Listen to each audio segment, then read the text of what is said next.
Good morning, Mount Olive families. Happy Lent. We are in the season of Lent as we journey towards the cross and Easter with Jesus in the gospel stories this season.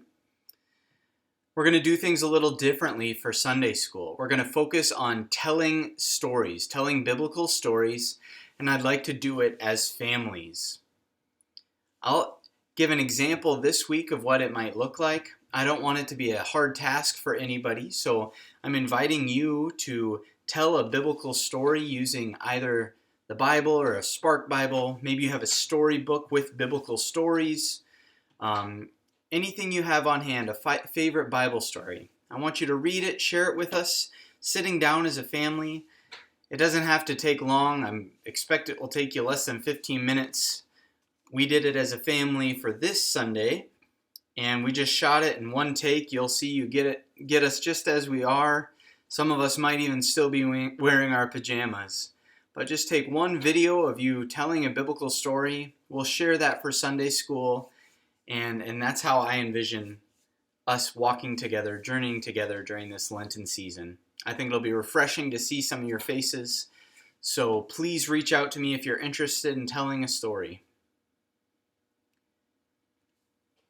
I'll bring you to our first story. This week, Addie picked baby Moses. She's been wrapping up babies, her and August have been, and really wanted to share the story of baby Moses. Let's take a look. Okay. Hey, August.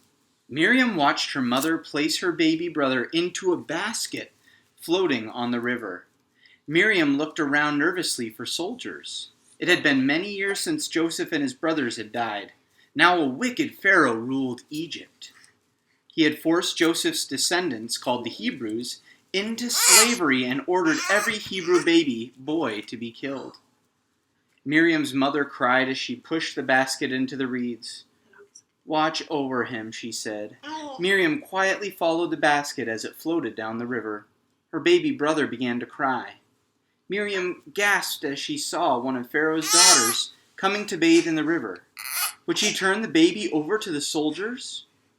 Pharaoh's daughter picked the baby up and rocked him gently in her arms. Can you rock baby in your arms? Poor little thing, this must be one of the Hebrew babies, she whispered. He needs a mother. Should we take turns? Would you like to read part of it, Lisa? Sure. I'll take Buddy Boy. Come here. So they said, we just left off where if this baby needs a mother or a father, someone that can take care of this baby. Miriam came out from behind the reeds and said, I know a Hebrew woman who can nurse the baby for you. Pharaoh's daughter gave the baby back to his own mother and said, when he is old enough, bring him to the palace so I can raise him as a prince. I will name him Moses, since I drew him out of the water. So I guess Moses, that name is related to being drawn out of the water. There's a little prayer that we can read here. It's very short. Addie, would you help me with this prayer? Repeat after me. Dear God. Dear God. Thank you for loving. Thank you for loving. And protecting. And protecting. Your children. Your children. Amen. Amen. Thanks for reading a story with us this week, and we look forward to hearing your stories in the weeks to come. What should they say bye to baby Moses? Bye, baby Moses. Oh, good waving, buddy. Have a great week.